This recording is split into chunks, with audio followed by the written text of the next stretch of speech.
Wausau Policing Task Force to order. I assume all members are present? If they're not running out of the room? So the first item is the approval of the minutes from the December and January meetings. What are your wishes? Move approval. Moved by Michael Loy. Is there a second? Second by Pat Peckham. Any discussion? If not, all those in favor of approval of the minutes will signify by saying aye. Aye. Aye. Opposed, no. That motion carries. Ben, do you want to do the introduction? Sure. If you wouldn't mind. I don't have anything formal. Otherwise I would have come prepared. The presentation tonight is from Jim Palmer. He is the Executive Director of the Wisconsin Professional Police Association.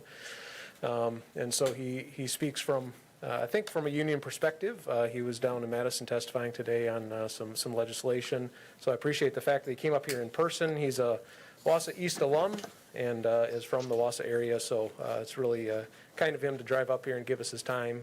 But make sure that you ask him very difficult questions.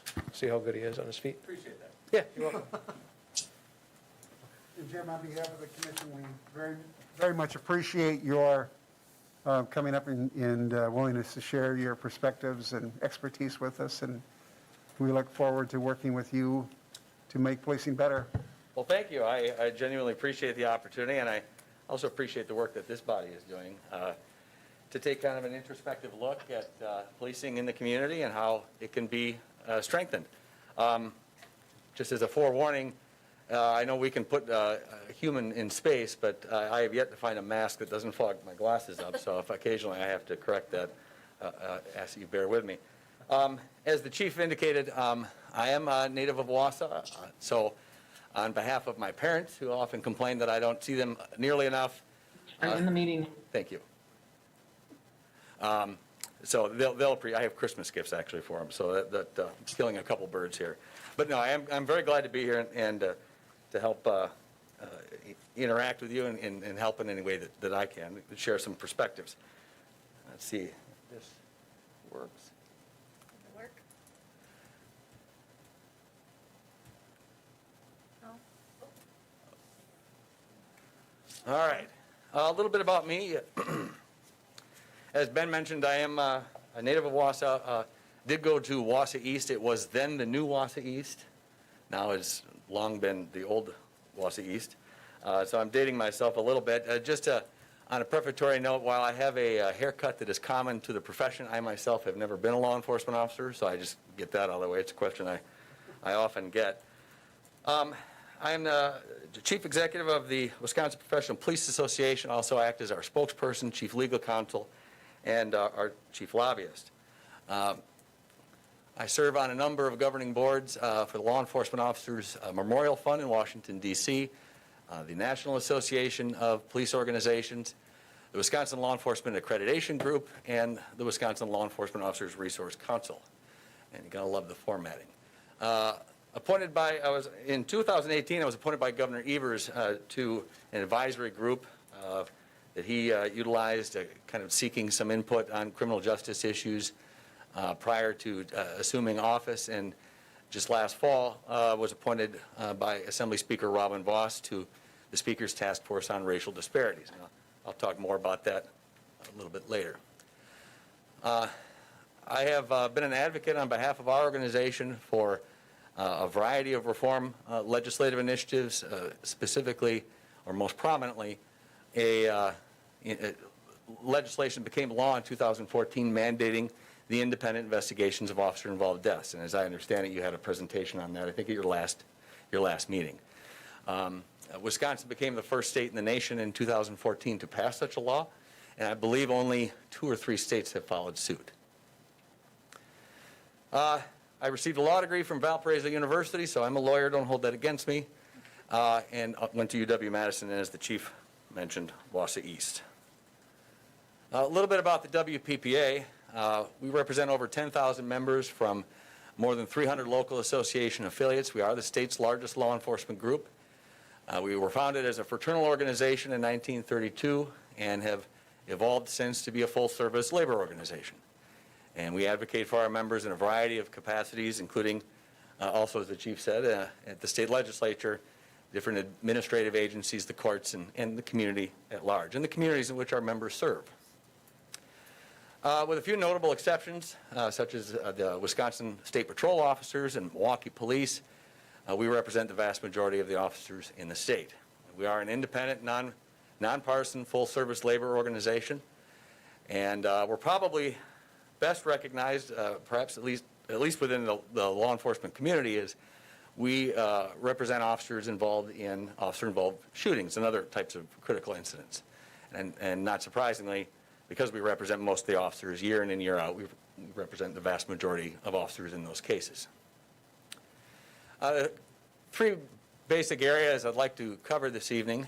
The union's role, both generally and within the larger public dialogue about policing, how officers see their profession and the public landscape that surrounds it, and I want to discuss some of the current efforts being undertaken to evolve policing and to strengthen the relationship between law enforcement officers and the communities they serve.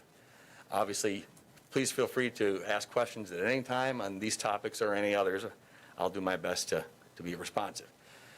You can't see the heading here, but I want to start by talking about the union's role, and sometimes I think the best way to do that is to talk about what it's not, and that is, it is not to protect bad apples. That is a common misperception and one that has proliferated significantly over the last year. Some of the common complaints about police unions and their contracts is that they allow officers to avoid investigations or civilian oversight, that they use arbitration clauses to protect bad officers, and that they shield disciplinary records from the public. And while these complaints do have some merit in various places throughout the United States, I think it's important to note here in Wisconsin, law enforcement contracts do not contain provisions that allow officers not to cooperate with departmental investigations. Contracts do not contain provisions that dictate when an officer involved in a critical incident can speak to an investigator. The vast majority of officers in the state cannot arbitrate their discipline.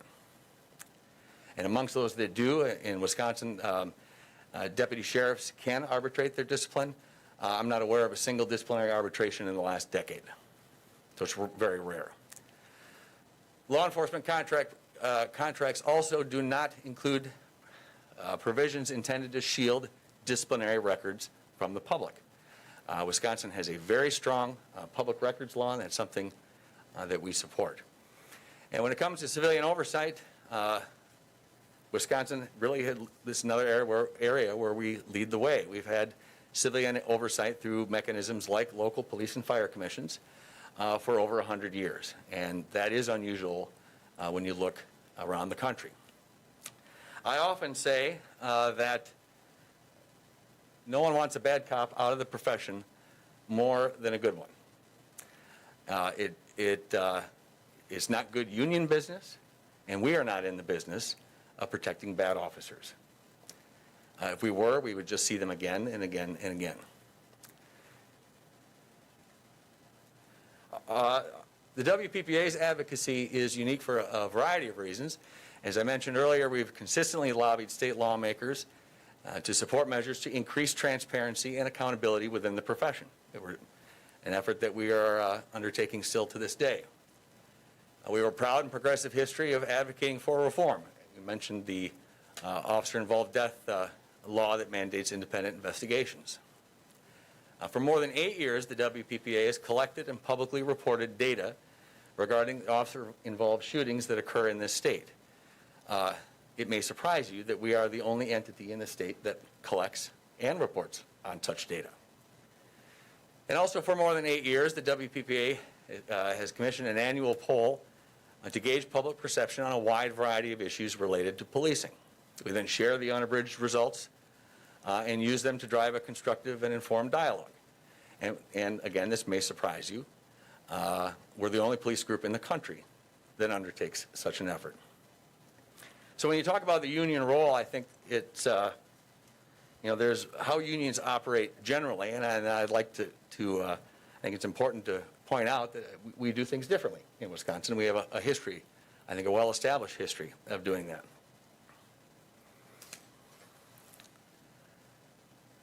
I want to talk a little bit about our public polling each year. Like I said, we're actually in our 9th year, and we commissioned the poll through the St. Norbert College Strategic Research Institute. And you can see there are some of the research objectives. I mean, the idea is all too often when it comes to the public discourse involving policing and police unions, there isn't much of a voice. And we wanted a mechanism to give us that platform and talk about the results, good, bad, or indifferent, and try and use those as a launching pad to improve the profession and to strengthen the relationship between law enforcement and the communities they serve. This is some of the methodology for our poll for last year. I won't make you go through that. According to the folks at St. Norbert's, it has a very high reliability. I wanted to highlight just a couple of the results of the last poll, and I think that has been provided to you also in your materials. And that report includes the historic data on the questions that we've carried over from year to year. In this particular slide, we asked, for instance, how would you rate the way your local police force is handling its job? And as you can see, 77% approve of the way that their local police force is handling its job. 70% disapprove and 5% are not sure. And there were some significant differences by age.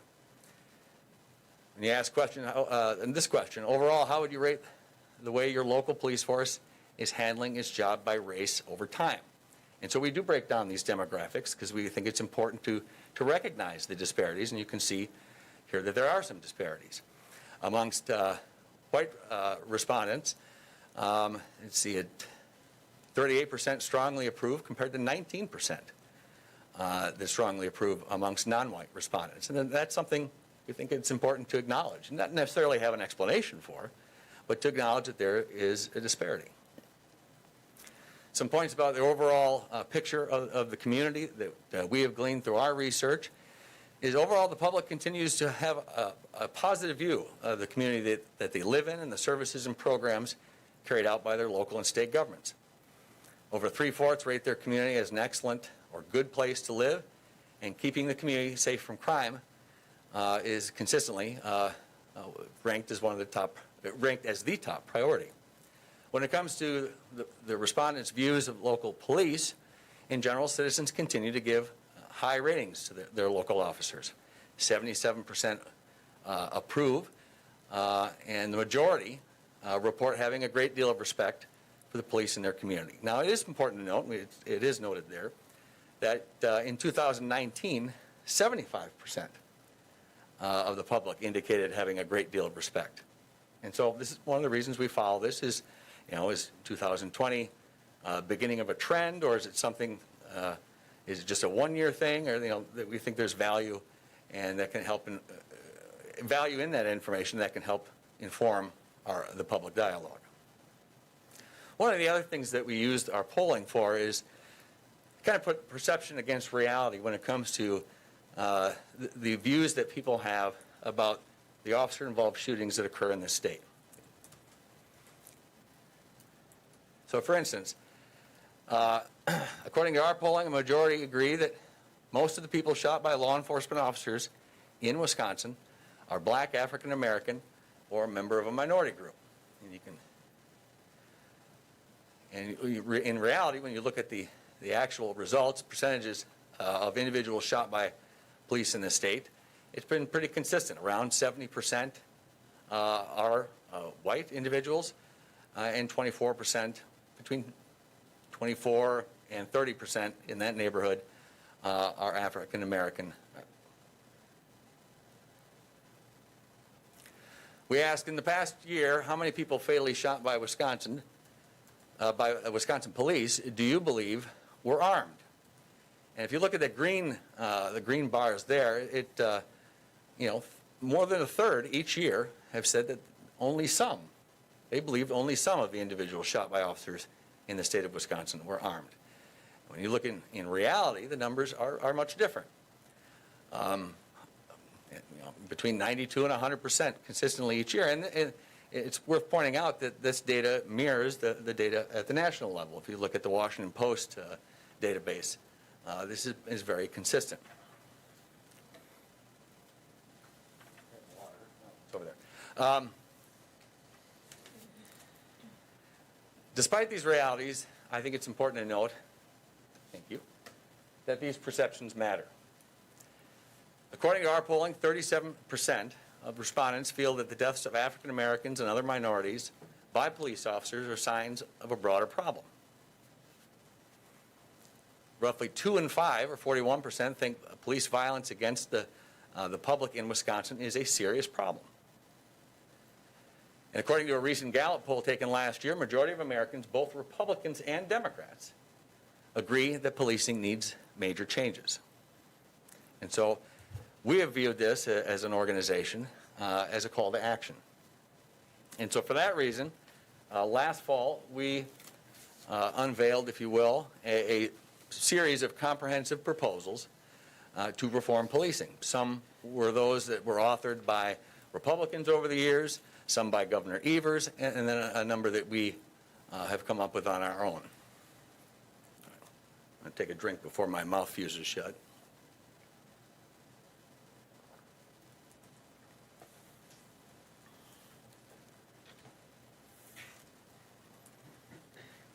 I believe that is also in your packet of materials for this meeting. I'm not going to go over every one, but among the proposed reforms are measures to largely ban chokeholds, create grant funding for police body cameras and crisis intervention programs, establish a statewide tracking of officer discipline, enact whistleblower protections for officers when they report wrongdoing. Last fall, also I think around September, October, Assembly Speaker Robin Vos, as I intimated earlier, formed the Speaker's Task Force on Racial Disparities to address not only disparities but policing standards. And it consists of a 32-member task force, a couple from Wausau, consisting of a bipartisan range of state lawmakers, civil rights and faith leaders, and law enforcement officials. It is very rare, in fact, I can't think of another task force that includes non-legislator members. And so, obviously, you probably can't even read that, but it is in the printed materials, and I fortunately was appointed to serve on that, I think fortunately. The task force consists of 2 separate subcommittees, Education and Economic Development, another one focused on law enforcement policies and standards, and I am on the latter. We are considering a package of bills introduced by Governor Evers, State Senator Wangard, and reform proposals included in our plan, A Blueprint for Change.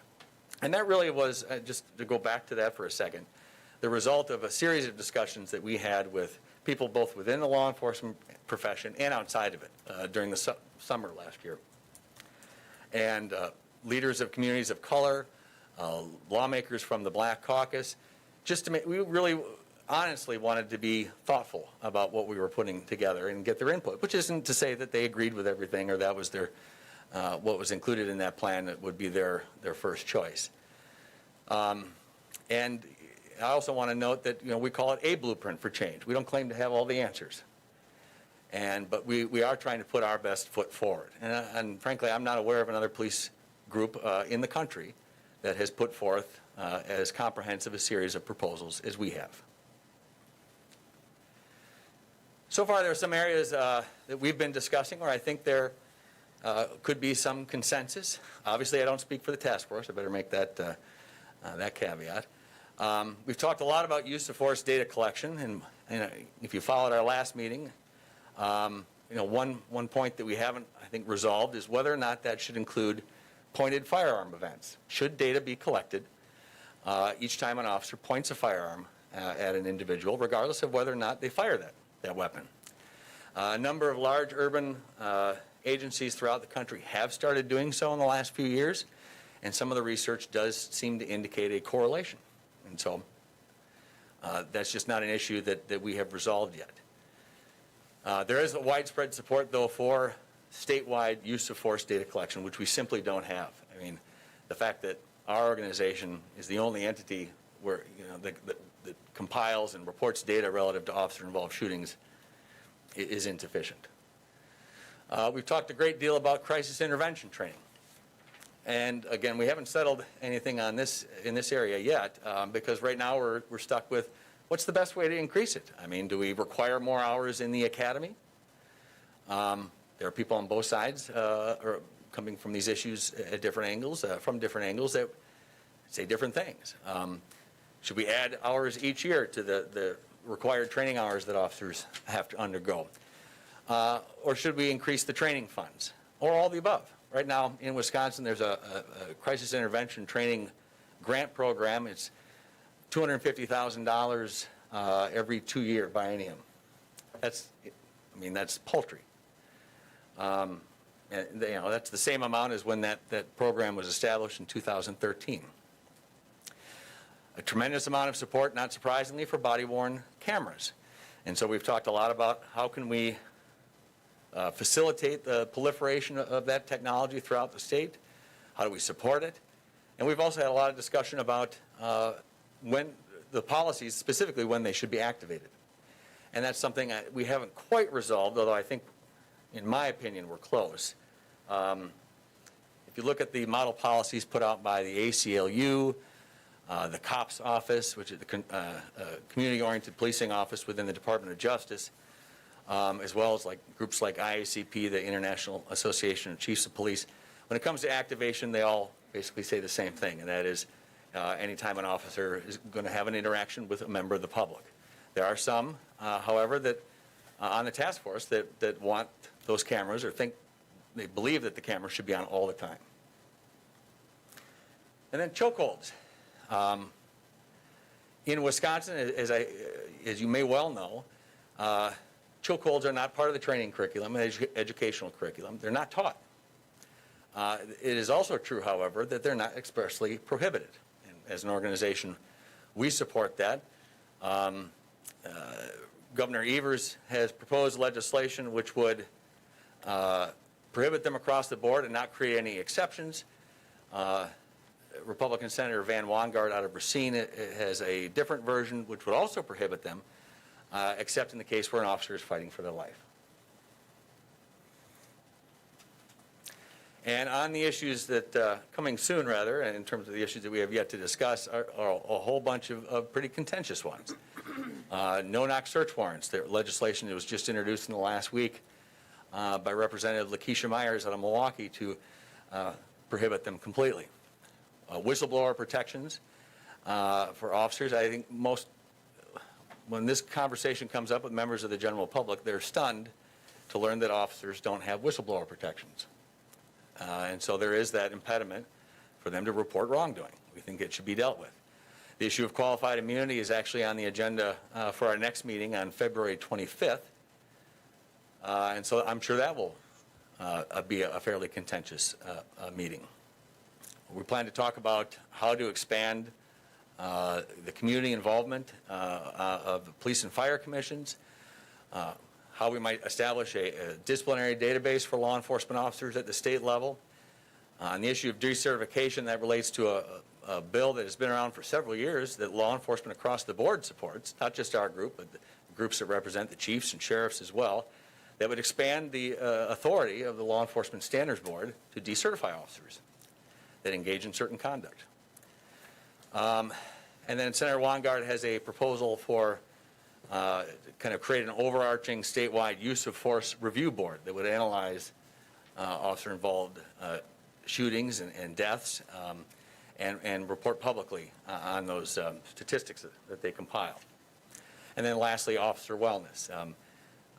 Chief Bliven mentioned the Ptsd Bill where we've been fighting for several years to get police officers and firefighters covered when they contract PTSD in the line of duty. Since 1974, there was a Supreme Court case that year involving a teacher that had come across a note that was being passed between two students. And the note indicated that these students were going to try and get this teacher fired. And she attempted to claim that she had post-traumatic stress and she wanted that injury covered by workers' comp. And the Supreme Court denied it and said the only way that a mental injury, such as PTSD, can be covered is if that stress is of greater dimensions than what ordinary people in that line of work would encounter. And that decision has essentially disqualified law enforcement officers, for instance, despite some of the horrific things that they have to see on a regular basis, for getting workers' comp coverage.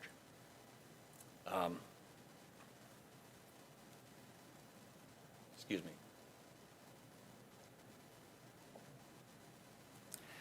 So another thing that's worth noting about this 1974 case is it was actually, I think, 6 or 7 years before post-traumatic stress disorder was a recognized diagnosis by the American Psychiatric Association. And we've come a long way, particularly in the area of assisting veterans of the armed forces in understanding post-traumatic stress and providing people with the resources they need to tackle that injury. And it really is an injury. We think that is is something that not only serves the interests of law enforcement officers, but the public as well. Right now, an officer gets PTSD as a result of a traumatic event at work. They can use their sick time, and when that runs out, they essentially have to decide to either go back to work knowing that they're not well or leave the profession. And we think that's an unfair choice to impose upon officers. I want to talk a little bit about how officers kind of see this landscape involving their profession. Obviously, the negative scrutiny is an enormous stressor.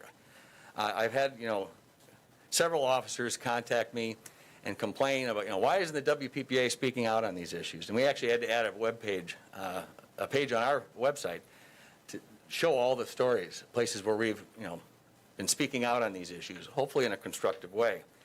And it occurred to us after I received a number of those emails primarily, that officers view the media coverage as negative and stay away from the news.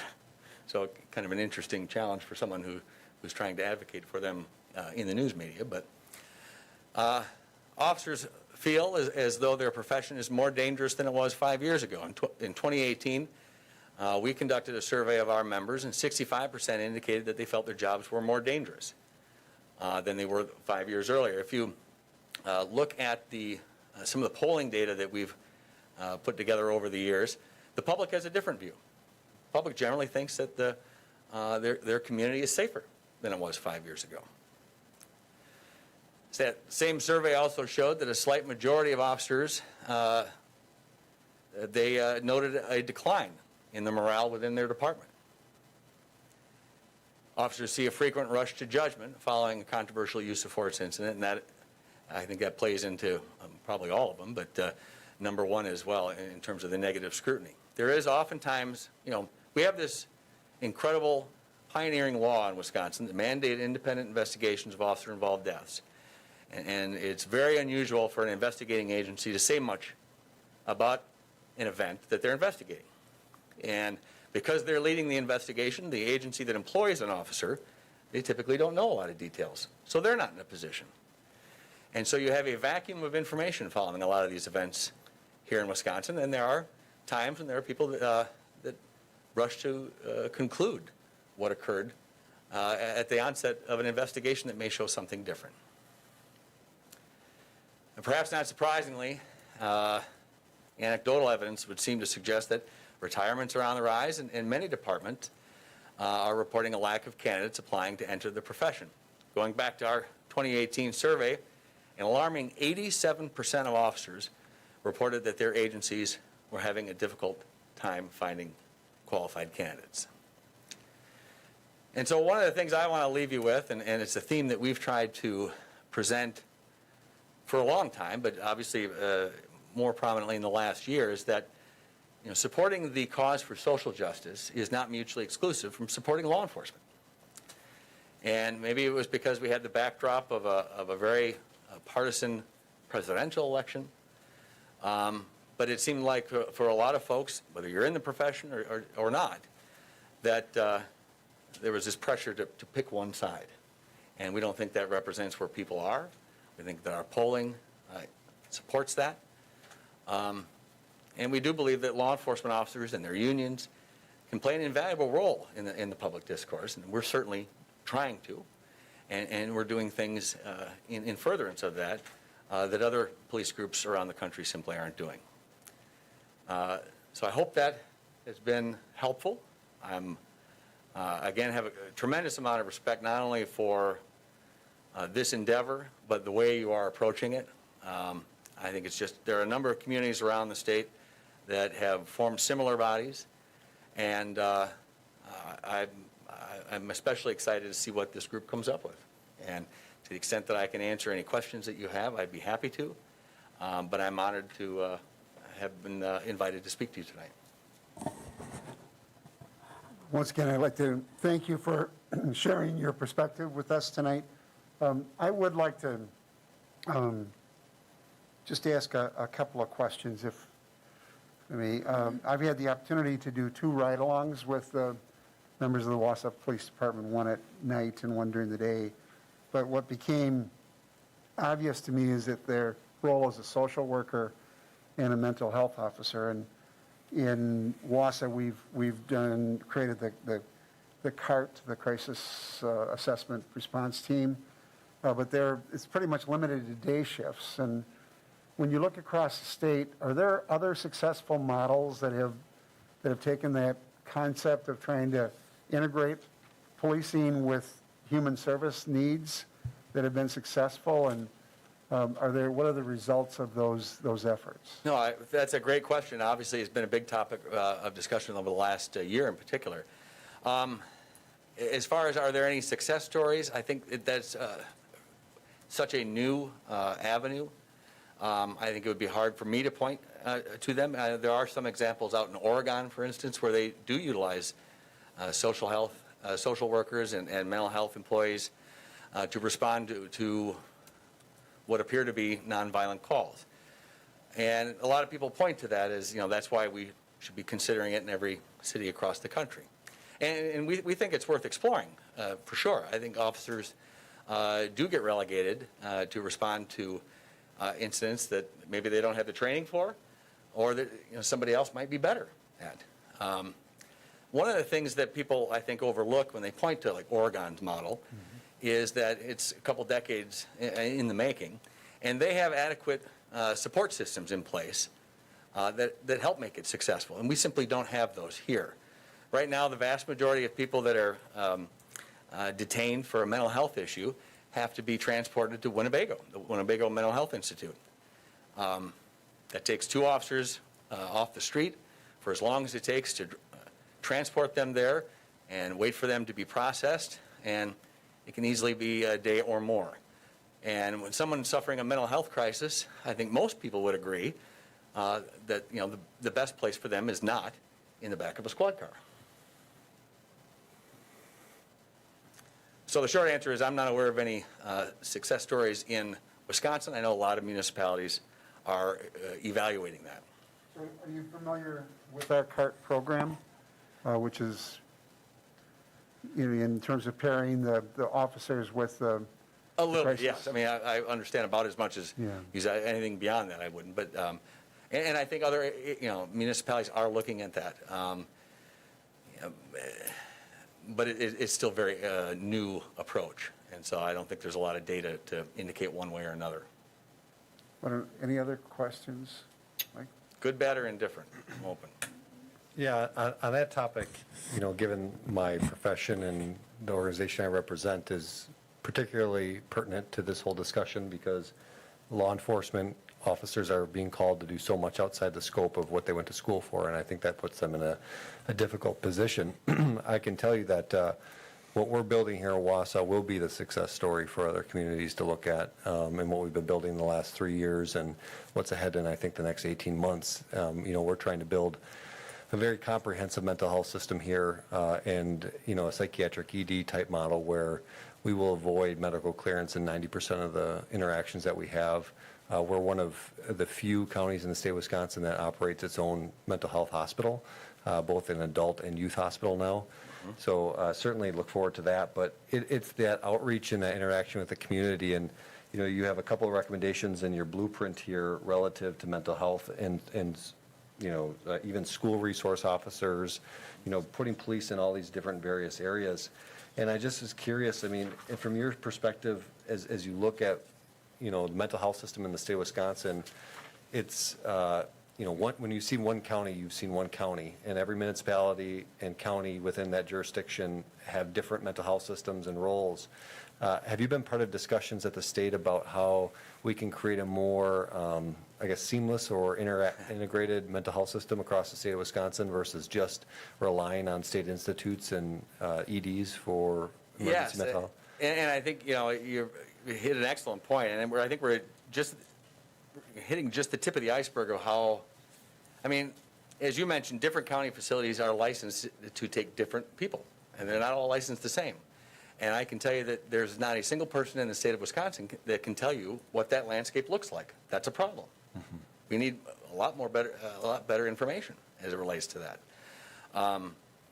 Especially, you know, that's one of the complicating factors actually about mandating more CIT training.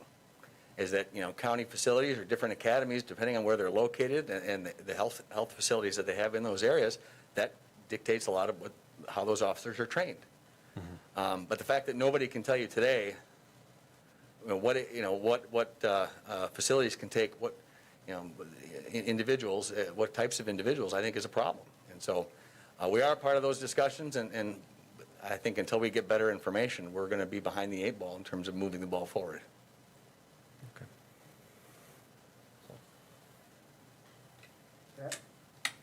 Yeah, thank you. One of the questions I had is going to require me to read an entire paragraph out of the report, but that's kind of for anybody who may be watching this on a video or something. But early in the text of the blueprint part of it, there's a paragraph that says, since the tragic death of George Floyd in Minneapolis on May 25, and other high-profile cases around the country, the topic of police reform has been elevated to the forefront of the American consciousness like never before. Following the August 23 shooting of Jacob Blake in Kenosha, the national reckoning over policing has become even more intense and polarizing. As a result, there's been very little progress made relative to the proposals that have been offered at nearly every level of government, and our collective ability to engage in a reasonable discourse on these issues appears to be severely impaired. This dynamic is detrimental to everyone, including police officers. I wonder if you could talk about that. If, you know, I would have thought that the two very well-known incidents would have motivated us to do better. Get our butts in gear and, you know, polish off the rough spots. But this is contending that things are, you know, feelings are stronger, and perhaps we've gone to our corners or something. But could you talk about that?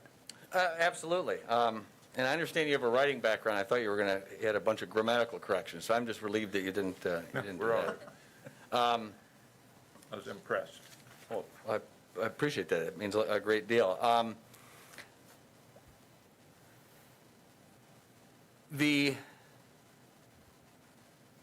And I'm optimistic that this will change. And I think, you know, the Speaker's Task Force on Racial Disparities is an opportunity. I mean, that's the first time that you know, we have faith leaders and leaders of communities of color and law enforcement folks sitting together and having you know, thoughtful, candid, and direct discussions about these issues. But all too often, we have you know, whether it's law enforcement that tends to be dismissive of its critics. I mean, I can't tell you how many times I've seen on social media, for instance, you know, somebody will post something that's critical of law enforcement, and not an uncommon response is someone from the law enforcement community says, well, you know, they just don't get it, and they leave it there. And so I think the dynamic is you have, you know, law enforcement and its critics talking at one another, or about one another without really talking with one another. And I think the only way we're going to move the ball forward, as I said, and begin to see some positive change is by having the conversation that can be difficult and can be painful for all involved. You know, the independent investigations law that we passed in 2014, there were a lot of groups and individuals and citizen advocates that were a part of that. It had a lot to do with a relationship that I developed with a gentleman by the name of Michael Bell, whose son had been killed, I think, 10 years prior by police officers in Kenosha. And I think you received a civil settlement and used that to launch a campaign. And we didn't start talking until, I think, 2013. And just being able to sit down and start from, you know, the basic understanding that we're both fathers. And it's okay for me to acknowledge his loss. And to his credit, Michael Bell obviously had his criticisms and things that he wanted to see changed, but he also was coming from a place where he didn't believe all officers were bad. And whether it's because of politics or social media or what have you, there has been this polarizing effect that I think that I've seen, and I think many people have seen, and we need to cut through that. And I think the Speaker's Task Force on Racial Disparities is one such opportunity, but we're not there yet. Thank you. If I can just, as long as I've got the microphone. Couple of things, actually on page 38 and on page 44 of the report, all the nifty charts and graphs. One of the things that surprised me is that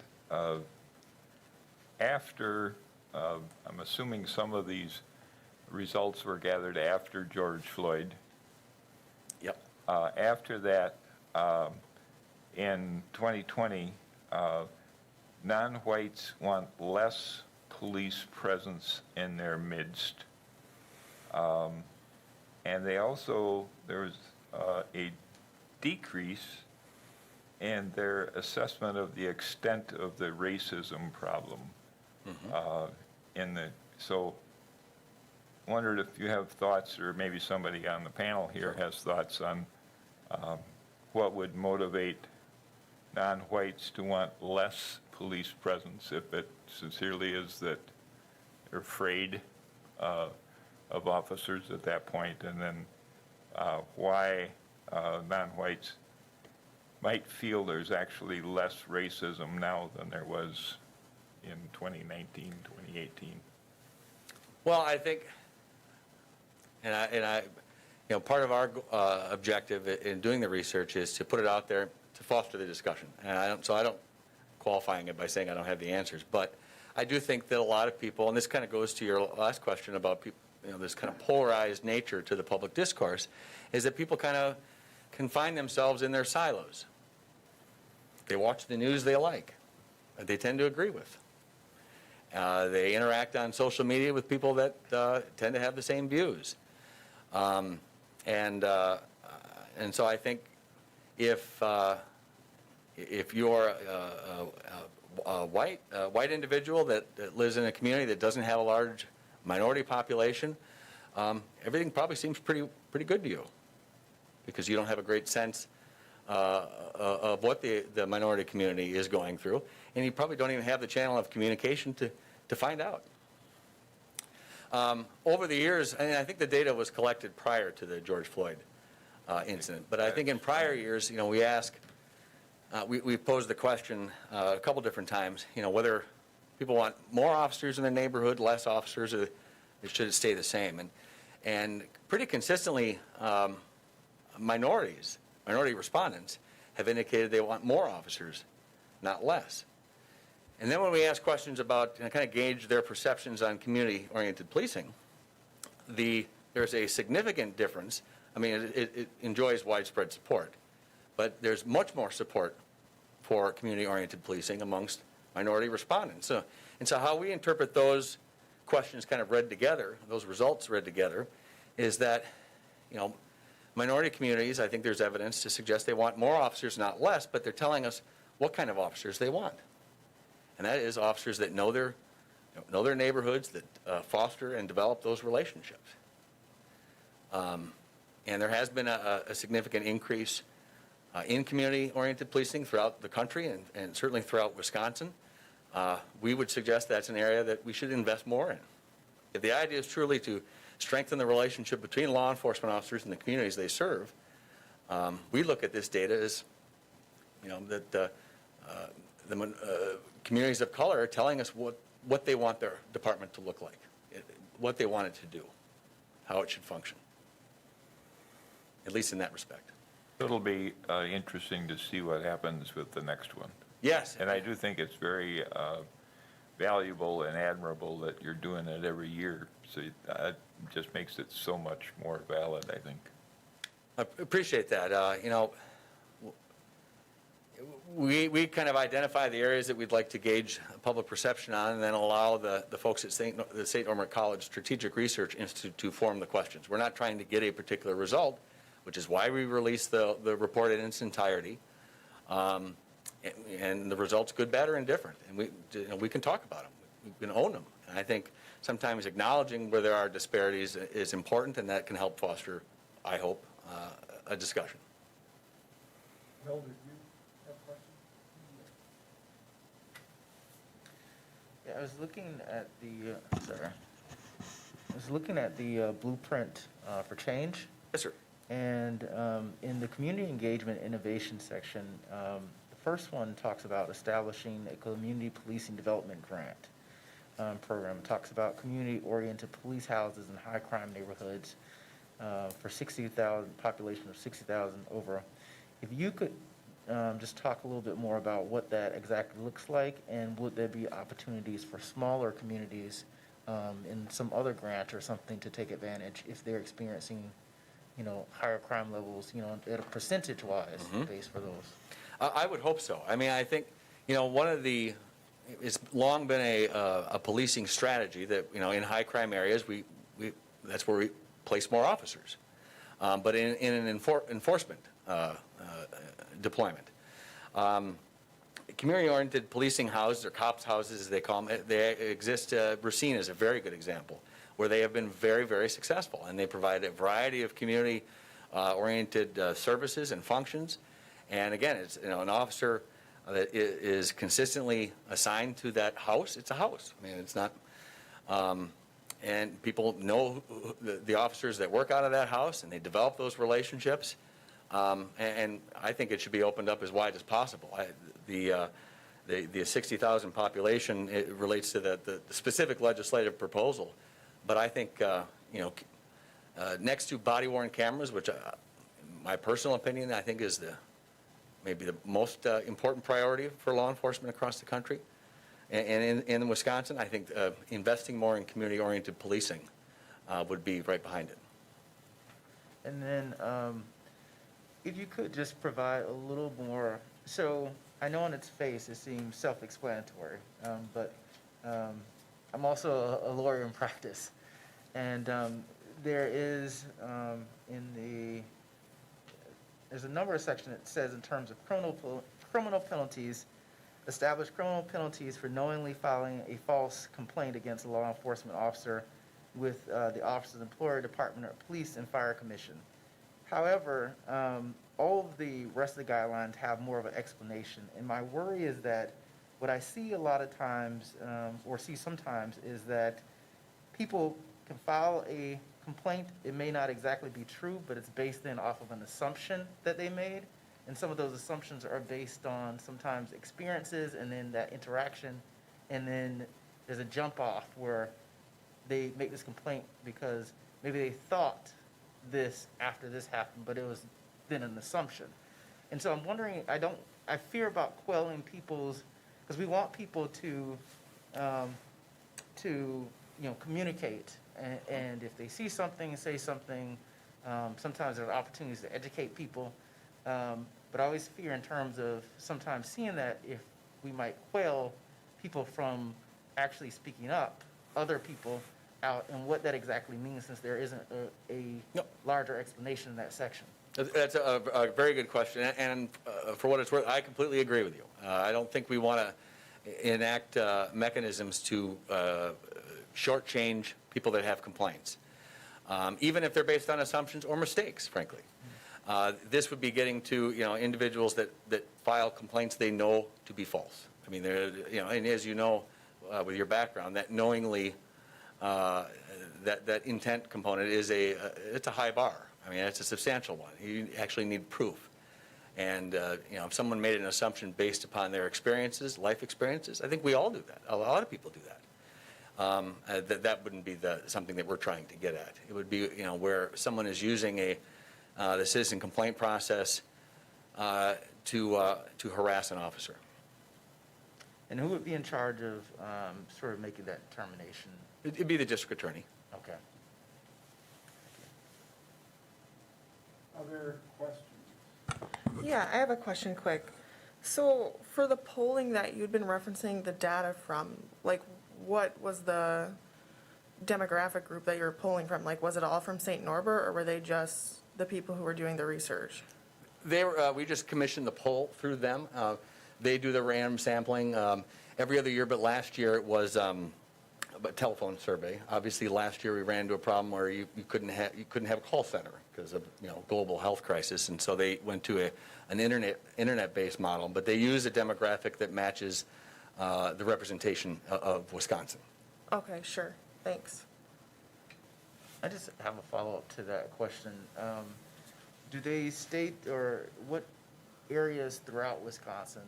Because, in terms of polling, politically, usually they have a hard time polling people here in the state. Right. And then there are large clusters in terms of when you think of race in Milwaukee and Madison, and very sparse in other areas.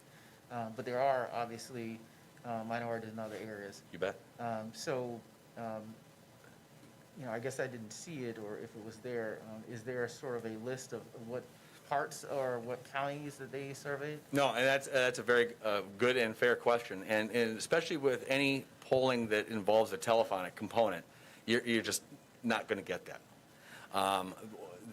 The poll we are doing this year, which is, I believe, currently in the field, it will be all online based on, and so we will have a better picture of that. Not only people's, the demographics relative to race, but where they are geographically. And so we'll have a much more reliable sample in that way. But that's an absolute legitimate question. Michael or Sarah, do you have any questions? I have one more question, or maybe more of a comment. So maybe this kind of plays more into what Will's asking, but one of my concerns that I have about how the data is presented is that at a first glance, it looks as though white people are targeted more, but the data doesn't show like how proportions work. Like, of course, there's more white people, so therefore they'd be shot more. But then, we have a population of black people that are 12%. shot less, but like when you consider the proportions, I Yep. just don't feel like that's reflected as accurately as it could be. And that's a fair point. I mean, I wouldn't dismiss that by any means. You're right. The individuals, minority individuals that are shot by police officers, while they represent a smaller proportion of the overall number of people that are shot, they represent a larger proportion of their demographic representation in the state. There are some that say, and quite a few people that say that, the best measure is not the state as a whole, but the community that officers interact with. And for that you have to look at arrests, and so that you can get a more. It depends who you talk to. But if you just look at the numbers each year,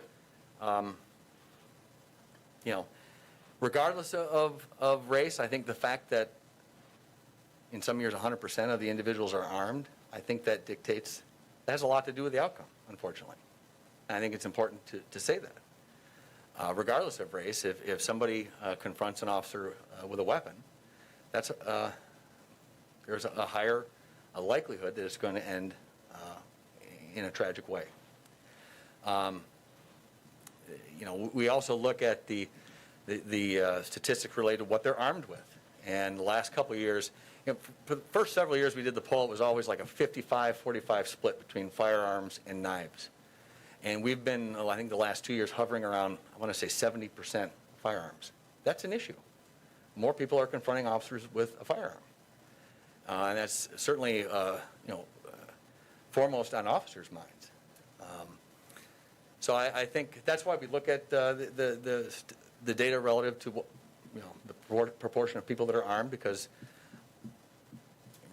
regardless of the racial breakdown, I'm not saying that it's unimportant by any means. If 100% or 92 or 94% of people are armed, I think that reduces an assertion that race was a factor. Other questions? There was one statistic on here I wanted to highlight because the numbers seem to be such a big swing from year to year. When I'm looking at in terms of non-white, when I'm looking at how many people fatally shot were armed race trends, in 2017,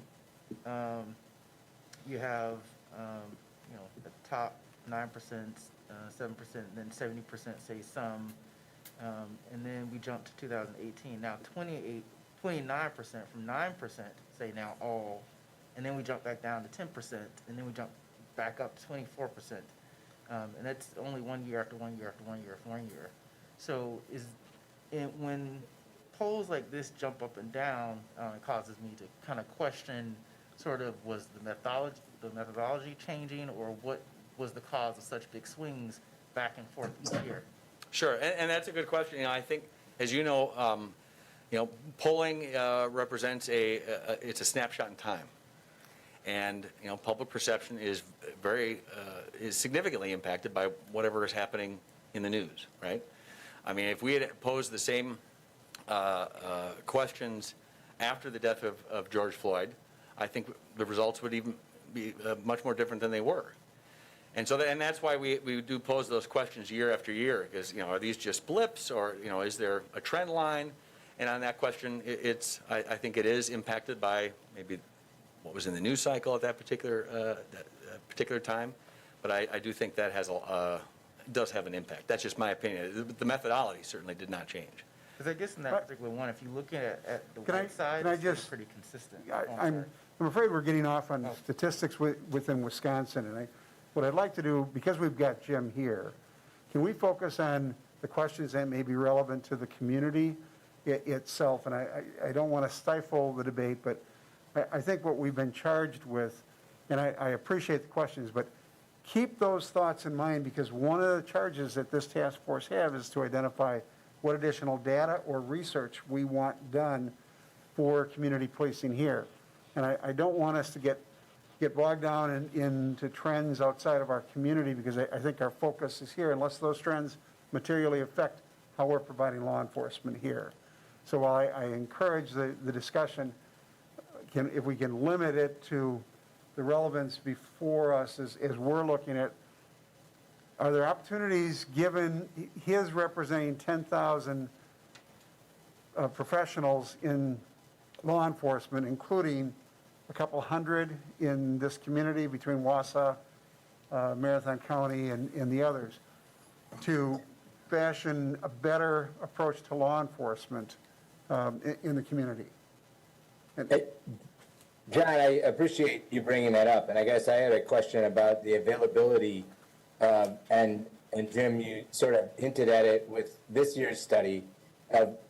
Is there a possibility that we could access a more localized data set from these surveys, even to Marathon County in general, just to give us, as we are doing our own listening sessions and things, it would give us a different body of data that might provide some different information and resources for us as we move forward. I'm happy to try and find out. I mean, I don't see why not. Simply asking the folks at St. Norbert's to break out another tab. And so I will certainly ask, and I'm happy to share that, frankly. And with regard to any other, questions that might be outside the scope, I'm happy to engage in those offline as well, or, outside of tonight's meeting, so. Michael? I have a couple of questions relative to the blueprint that I hope are in line with where you want to go, John, which is, I see use of force training and standards as really the crux of what we're doing here and why we're here. And there's several different recommendations that are in here. What we learned a couple of sessions ago was that the Wausau PD, on their own volition, following the President's task force report, went through that and updated a number of their policies related to use of force in their reporting. You've been part of these conversations now for what I would gather is at least 9+ months on a daily basis. So knowing that we're at a level where we are contemporary with where you're trying to go on a statewide and even a national basis, what do you think the arguments in the next element in use of force policies, trainings, and standards are even above and beyond where, most of the world needs to just go first, where we already, I think, in many respects sit, that would take us even further? I would agree, and I said this in a lot of different forums over the last more than a year, several years actually, that I think Wisconsin by and large is ahead of the curve compared to our peers throughout the country in terms of the hours that we require for training, where that training is focused. There are, however, some shortcomings. I talked about data relative to the mental health facilities throughout the state. Highlighted the fact that as a state, there's no compilation of use of force data that's collected, and there are some proposals to do that, and I think, it's pursuing that information, I think, and will best inform the changes of the future. I mean, I think, I mentioned earlier, there's been legislation introduced, or actually it's being circulated right now for introduction, to ban no-knock search warrants. And it's being called the Breonna Taylor bill, which I get. Nobody in Wisconsin can tell you how many no-knock search warrants are executed in the state. I think that's a problem. Mm-hmm. I think, and have said this publicly, that we should perhaps set about to get that information, get more data relative to the use of no-knock search warrants and their outcomes, and that will better inform any prospective public policy changes rather than a horrific and tragic case in Louisville, Kentucky. So I'm answering your question without really answering your question. I acknowledge that. But. Yeah, I think it's helpful. I think, those are some of the same sentiments I had, which is we're doing great, but relative to what? I mean, there's not a whole lot of great data coming out of anywhere else in Wisconsin, and right. I think that'd be really helpful to understand disparities between communities and within communities. Just to dovetail off a point you made, if I may, real quickly. One way we can measure, I think, how we're doing, even in spite of a lack of data, is you look at proposals, reform proposals like the 8 Can't Wait, and you see that for the most part, they're very prevalent throughout the state of Wisconsin and in this community. So that's a good measure. Look at the debate that's going on around chokeholds. They haven't been taught in Wisconsin for many years. They're not prohibited, and we can correct that. So I just wanted to use those are some indicators, I think, that help support the notion that we are ahead of the curve, which it doesn't mean, I don't mean to say that we can't do better, and that's why we put out the blueprint for change. So, John, I have 3 more questions, so hopefully you'll indulge me on this, but you can stop me anytime. This is, the next piece that just kind of befuddled me was this idea around this duty to intervene in legislation to provide whistleblower protections. It just astounds me that we would even need that in law enforcement today, that would even be an issue or a recommendation that is needed, that I would agree. There's some I've just not even heard of that. In fact, if an officer sees a fellow officer breaking the law, whether it's excessive force or what have you, their failure to report that technically constitutes a misconduct in office felony charge. Mm-hmm.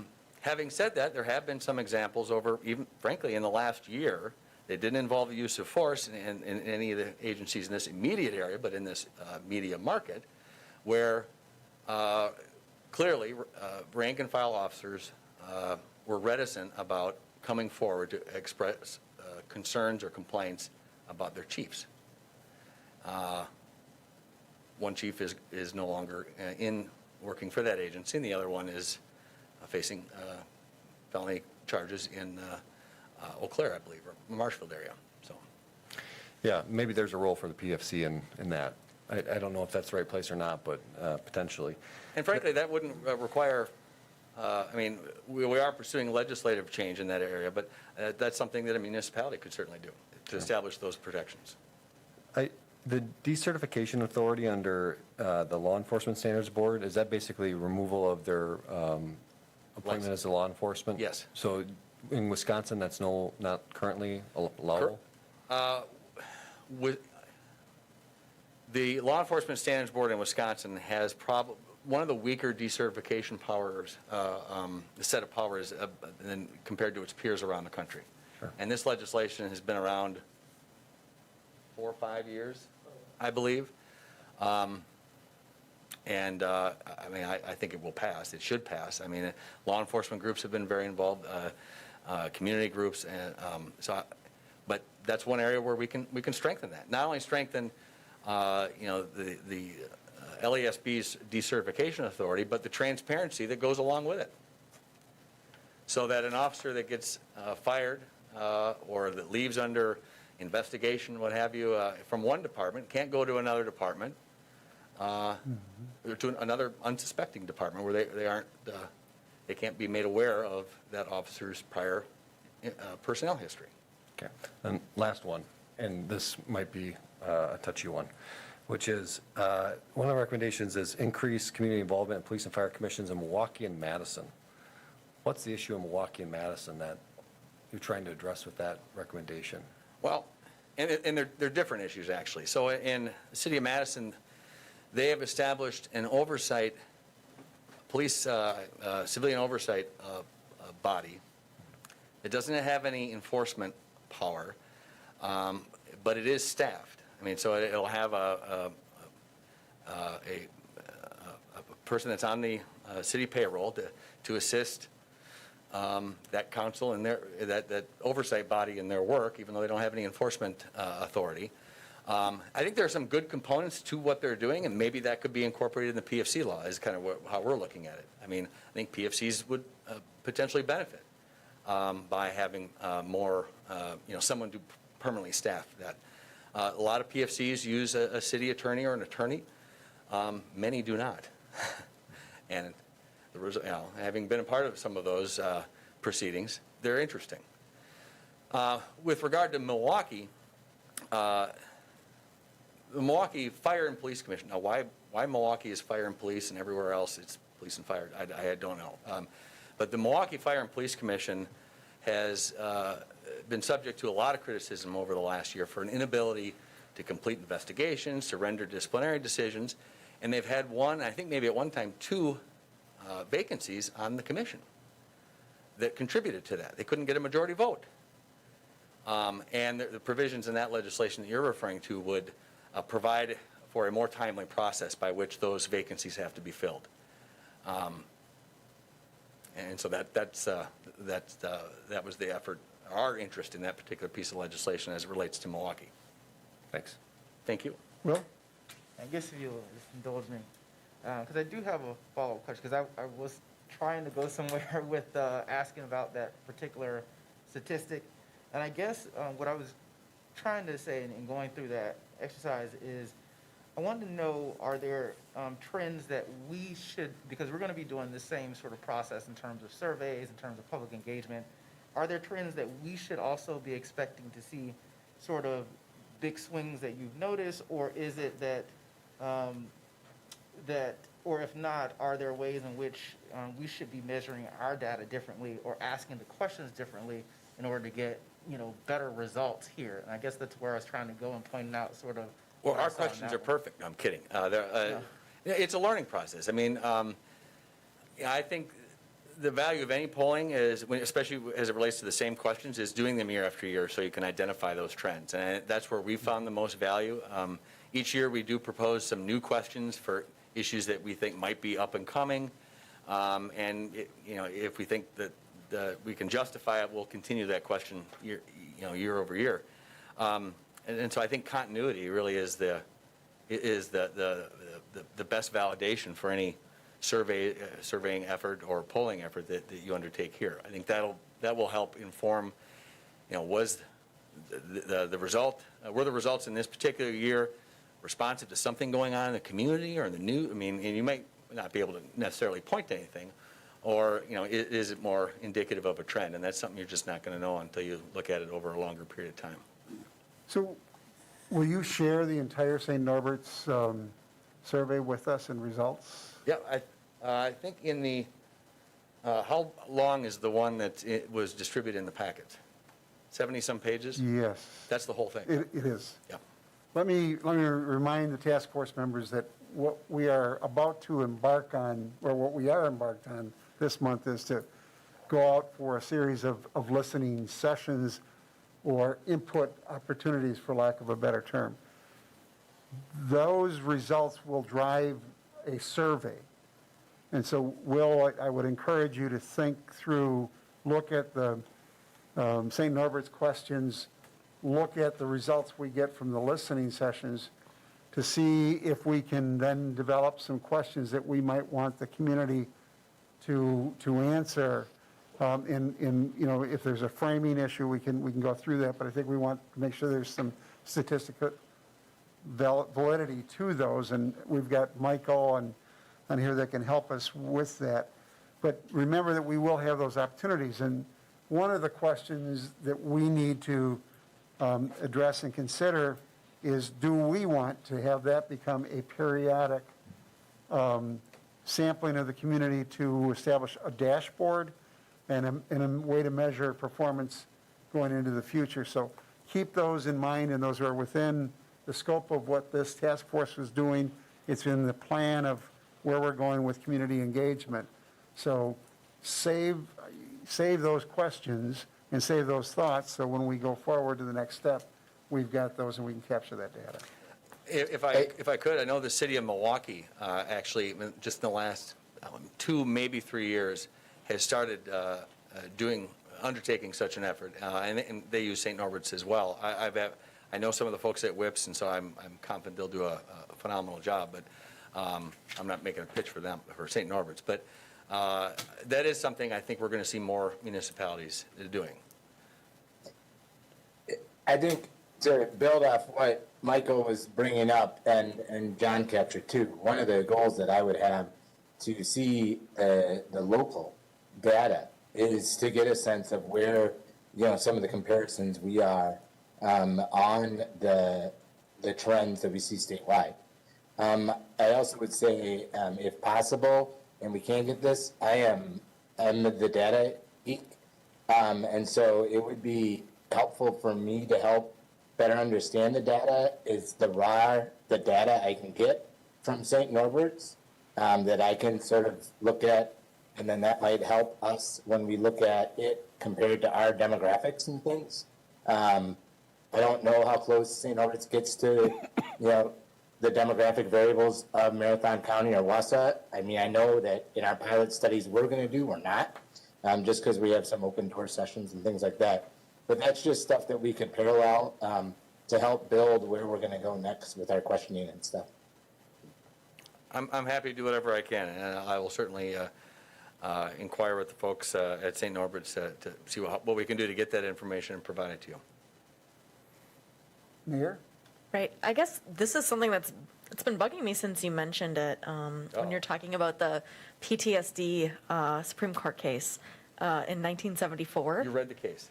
Well, I Googled around, and I'm baffled that it could still be case law for this. We're dealing with, the DSM-2 at that point, and right now we're on DSM-5. I'm wondering if you see an opportunity moving forward to kind of push policy in a direction of mental health, but even more than that, like for this task force, I'm wondering, I look at myself as an employer of people who are put into these situations. What responsibility does the city of Wausau as an employer have to employees that might be encountering this PTSD and changing their lives? And obviously we don't want people out there who are dealing with this on their own. Right, and you've hit on an issue that's so multifaceted, and I mean, because you're dealing with a profession, a culture that it's hard for them to come forward and say that they're suffering from a mental injury, which is why, I think you see a higher rate of incidents of divorce and alcoholism and drug use and suicide. We've had more suicides over the last 3 years, by far, of officers in the state of Wisconsin than we have had officer-involved deaths. And so, I think, trying to break through that stigma is something that more employers are actively taking on, and providing resources, peer support. There are 2 agencies that I'm aware of. One is in Colorado, I think Denver, and the other one's in Madison, where they have their peer support. They've actually established as a separate entity, a separate office. And,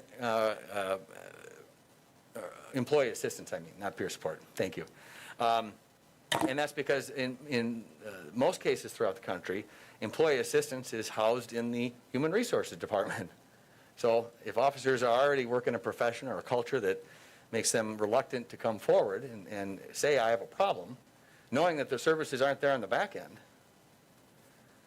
the fact that it's tied to Human Resources Office just increases the propensity and the anxiety for them in doing that.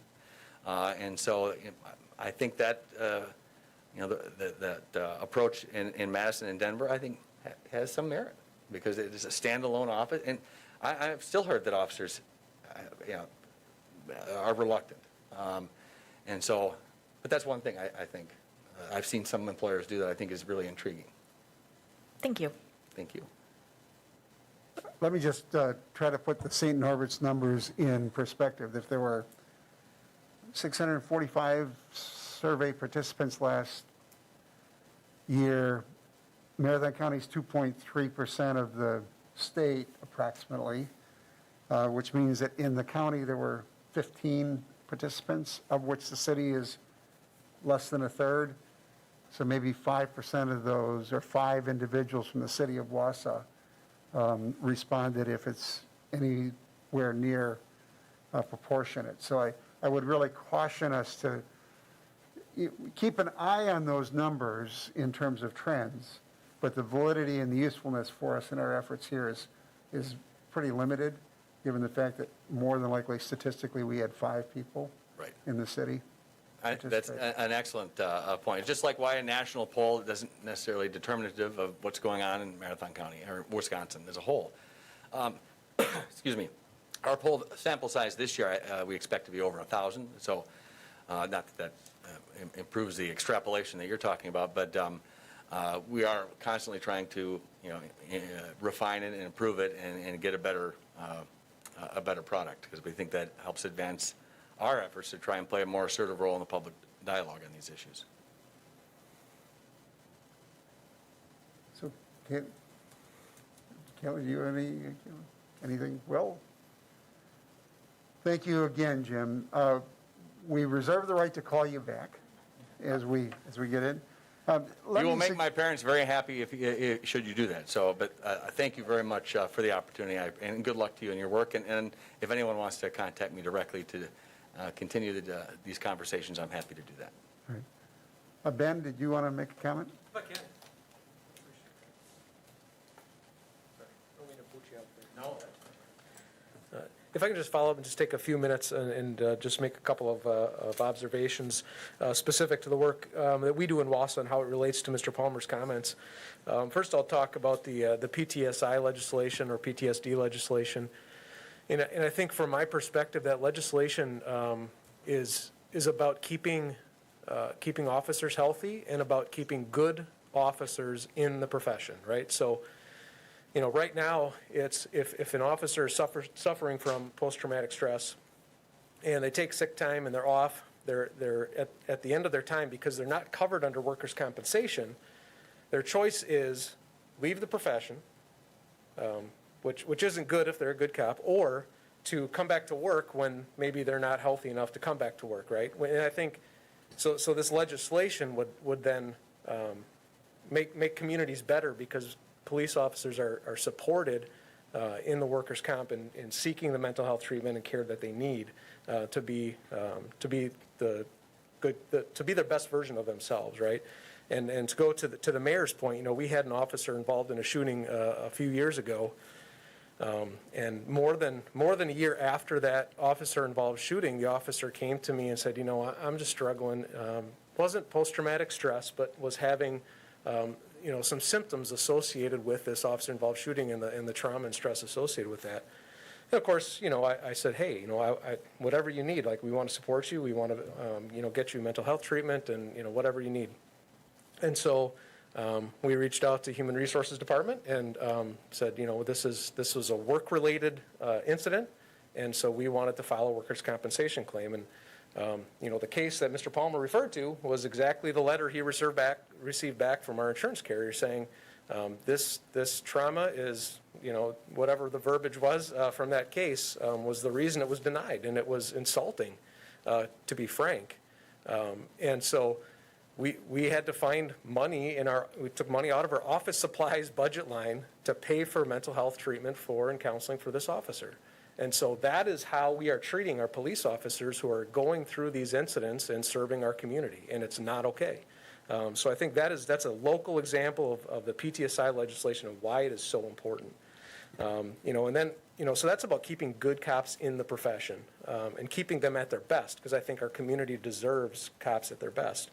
And then, you know, in regards to the other legislation that you know, in terms of decertification of police officers, that's about getting bad cops out of the profession. And I think we're all about getting bad cops out of the profession.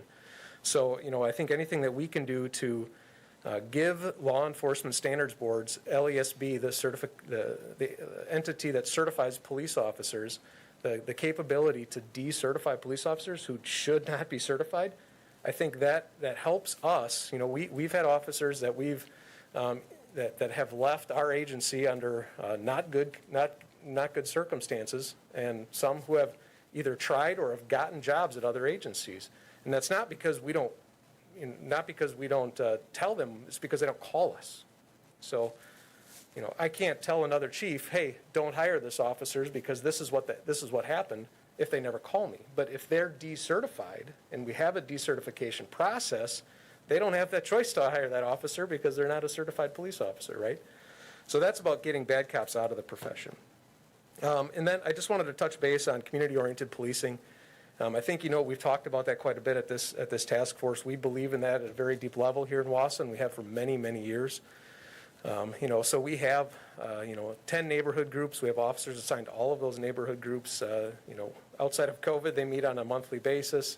We have sector assignments, so officers are intimately familiar with the calls and the houses and the problem areas in our community and can work to resolve those issues. You know, we partner with organizations like North Central Healthcare in order to have a crisis assessment response team, to have a homelessness response. You know, those things are all very important. You know, we do a lot of stuff on social media. We do coffee with cops. We attend a lot of events. But, you know, I think one of the things that we're seeing on a state level and why this is a part of the, you know, some proposals, you know, the WPPA has proposed is because community-oriented policing is expensive. It takes time.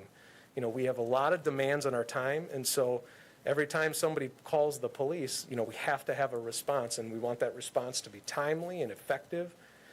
So we have to have enough staff to be able to do a lot of those community-oriented policing activities. And so to the extent that we can, you know, lobby our legislators in Madison to find grant funding for communities our size so that we can do more community-oriented policing, I think that's a good thing, and I think that's the type of policing that people want to see in their communities.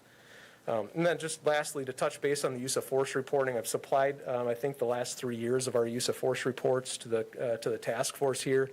We do record all uses of force, but that also includes anytime we direct a firearm at somebody. That is included in our use of force reporting. So we do very extensive use of force reporting comparative to the rest of the state.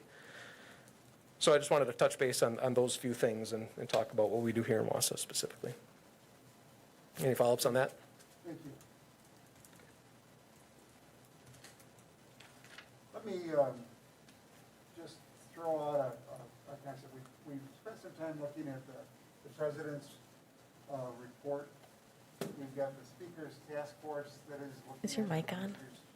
And we have the blueprint that was prepared by WPPA. What I'd like to do is maybe pull out the action items from all of those, put those in a spreadsheet, look at which ones have been implemented in the city, which ones may have merit for us to consider in the context of, as we go through and talk to the public and develop our recommendations. Does that make sense for us to begin that process, to take those three different, one's a work in progress, obviously, the speaker's task force on racial equities, and so we can be dynamic, so everybody in agreement that we could use that moving forward, and while Jim's here, we could maybe pull him back at some time as parents would like it, and we could get some value out of that. All right.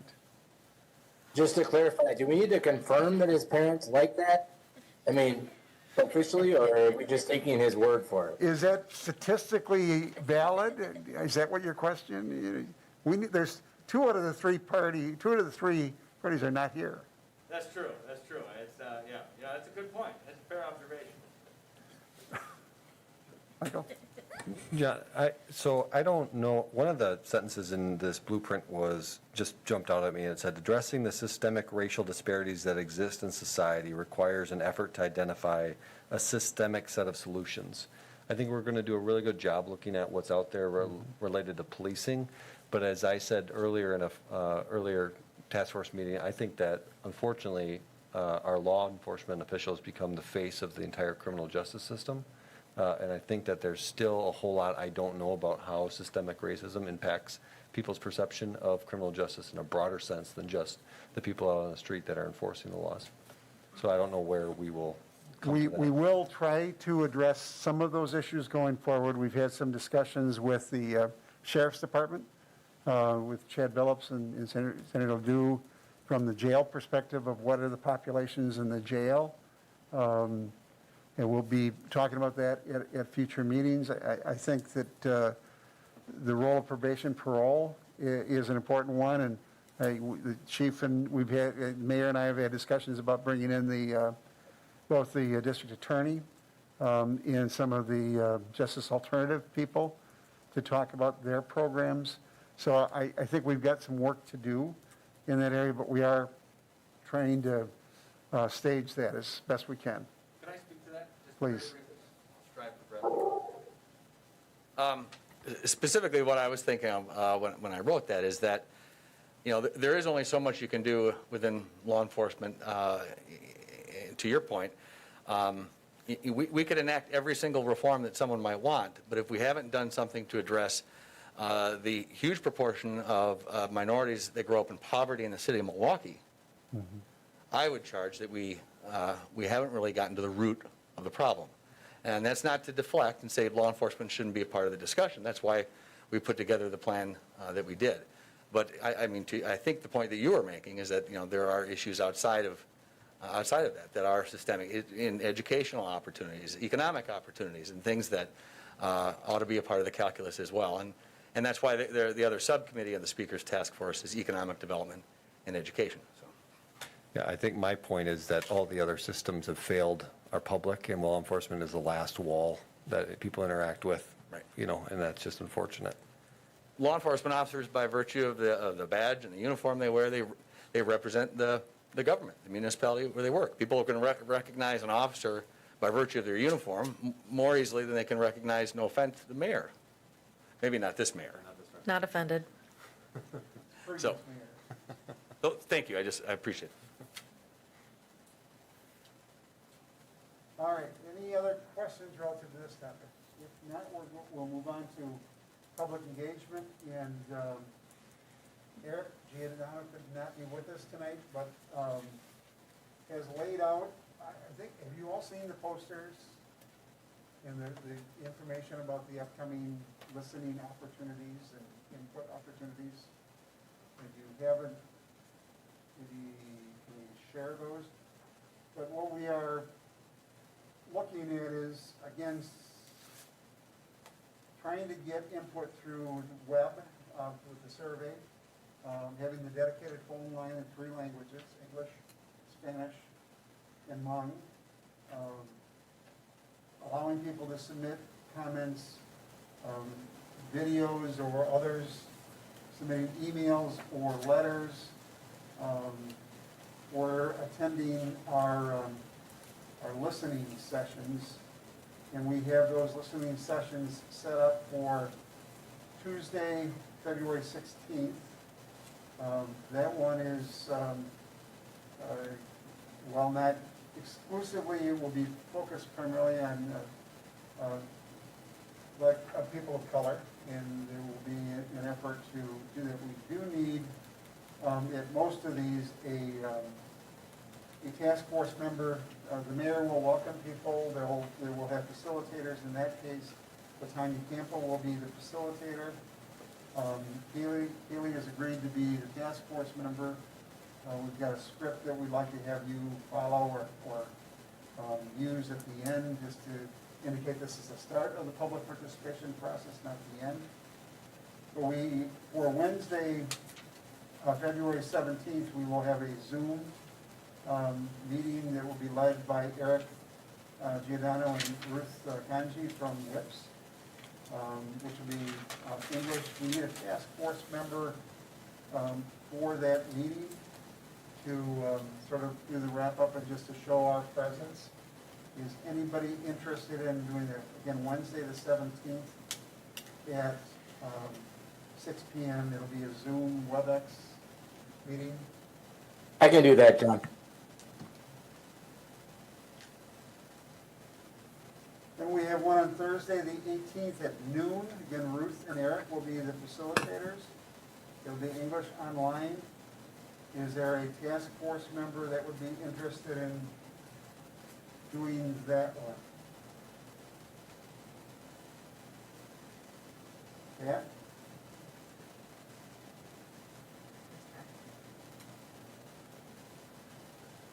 And we have one, John, is your mic on? oh, sorry. You have to wait for public access. Then we have one for the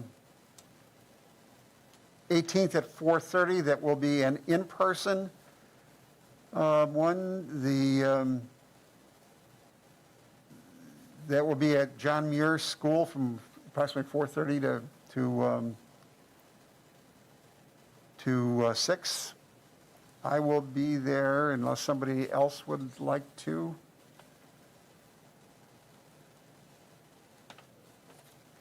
Yes, I will sign that. And Sarah, you volunteered to be the COVID monitor. Is that correct? Thank you. And then Saturday, the 20th, a Hmong meeting in person at John Muir. We need both a task force member there and a COVID monitor. I will be there as a COVID monitor unless somebody else would like to do that, but we need a task force member. Anybody interested? I can do the Saturday. What time was that again? That is at 9 a.m. Again, it's at John Muir. We'll send out a schedule with this, with a proposed script. Then we have Tuesday, the 23rd, with Ying-Yi Lor and Ruth Kanji as the facilitators. We need, it'll be a Zoom or a virtual meeting. Tuesday, the 23rd at 4. Anyone? We need a task force member there.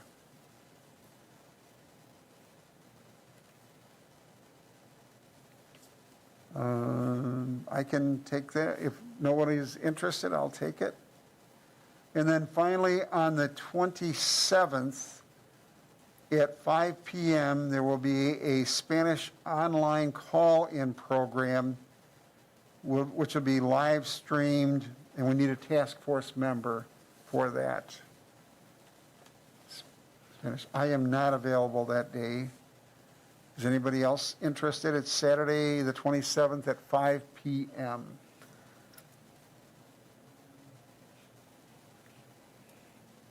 We got to peck them. Thank you, Pat.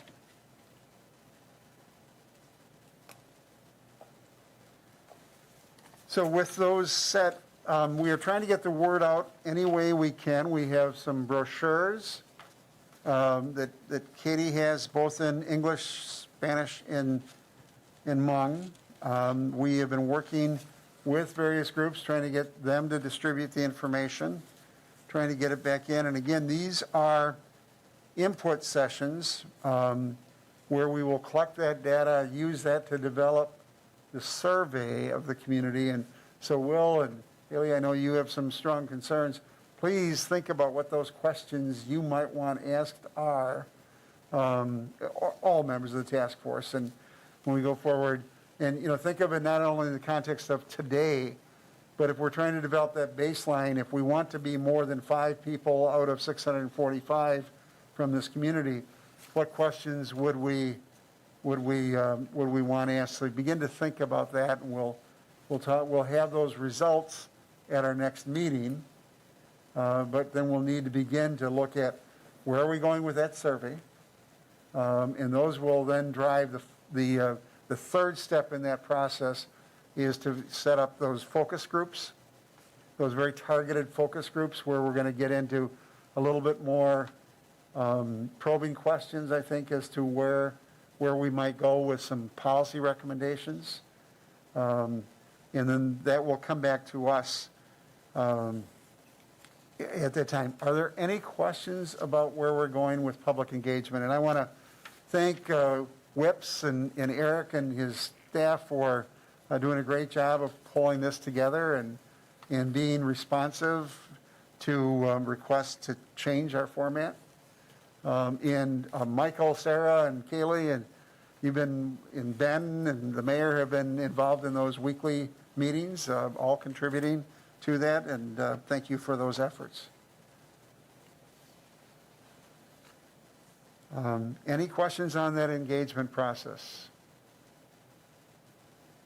All right. Then I want to just briefly touch on, in light of the hour, we have tasks and objectives, and I think we've done a very good job of going through many of the policies and practices. And how many of you have done the ride-alongs yet, or have done a ride-along with a member of the police department? I would encourage you to work with the chief. They are very eye-opening in context of what people are faced with. And I've done Friday night and Tuesday morning, and they are worlds apart in terms of the issues. But the common theme is that we have social workers and mental health officers who are driving around patrol cars and are forced to deal with the issues that come up. And I think it's really valuable to engage the officers. I'm very impressed with their professionalism in the discussions of what's going well, how's your training, what things do you need. I think the one thing that I've emerged from that is the need for cart assistance at night, weekends. So I'll be pushing that or keeping that in the back of my mind. But I strongly encourage you to work with the chief, schedule those times, and they can be anywhere from, I would say you want to get a good flavor, and it would be a minimum of 4 hours, and you can do up to 12 hours with them. But please take advantage of that opportunity. It's very enlightening and I think helpful. So one of the issues that we need to begin to look at when we sort of talked about it, what additional research and data and analysis do you want us to be looking at? And, sort of following up on the questions that we had, are there some data gaps that you think we haven't addressed to date? And keep in mind, too, that we talked a little bit about some of the human services side, but we really need to look at how our human service needs driving the demands and the expectations of our police department when some of those services could be better provided by either a team or by other individuals from the human services side. And we'll be looking to Michael and others to help us understand what the options are. We'll be looking for the chief and his department to tell us what the needs are from their perspective, and they've had a very active role in trying to frame the issues with homelessness and intervene and do some things positively. But we as a task force need to look at that human service needs aspect. So I would ask you to give some thought to how we might go about doing that, what information you might want, what might be beneficial to you in trying to quantify the problems, identify the issues, and move to solutions. So that'll be coming up. And then we'll begin to look at, those reports and other recommendations. I'd like to start checking off some things so that we're not at the end dealing with all of them, sort of like the Speakers Task Force did, deal with a couple of issues and saying, yeah, this ought to be a recommendation. So we're not at the end trying to deal with 20 or 30 recommendations or however many they are. We can begin to sort of assemble that list of what we might like to recommend to the city, Police and Fire Commission, and others. And at some point, Michael and Will, I think it might be in our interest to have a joint meeting with the Police and Fire Commission going forward, just to engage the other members in what they see as needs, and I think that would be helpful to us and them, so that they're not caught off guard with our recommendations, and we have that perspective. So we have a lot to do.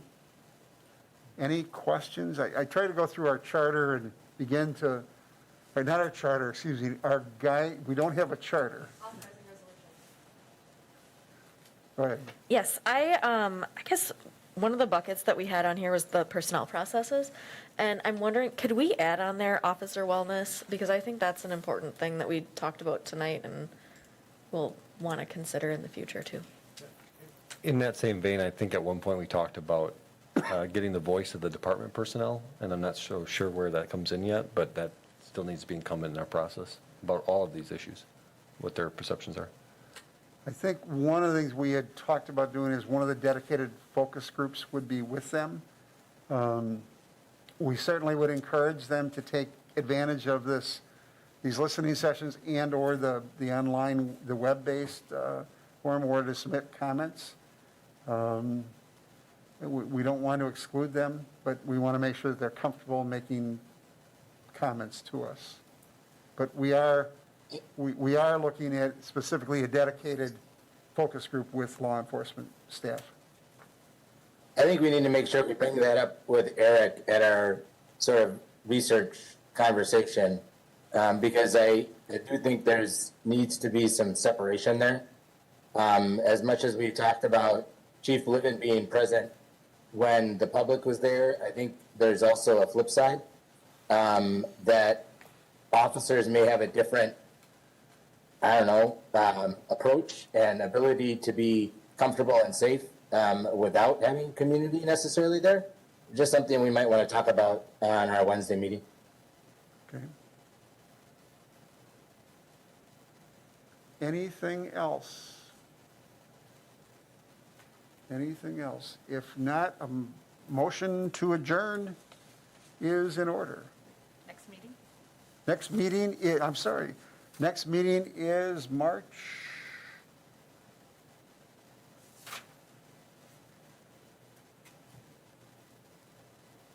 15th. Is that correct? Well, 8th or the 15th? I've got it down as the 15th. You have a preference? That would give the time for whips to assemble the results of the listening session, compile them, and get them out to us and give us a chance to understand them. I think they said the comment period's the 1st through the 25th of February, but the last listening session is the 27th, so really, he won't have the results in until the 1st of March. To turn it around in a week is asking for a lot, so I'd suggest we meet on the 15th. I just want to let you know that there's a joint meeting of the Economic Development Committee and the Finance Committee at 6 PM, so. How are they? I can't remember what the topic is, but That's Tuesday, right? That public health and safety. It's public health and safety, I think, 5:15 to 7. okay. I've got 2 meetings on the calendar here then. Oh, spectacular.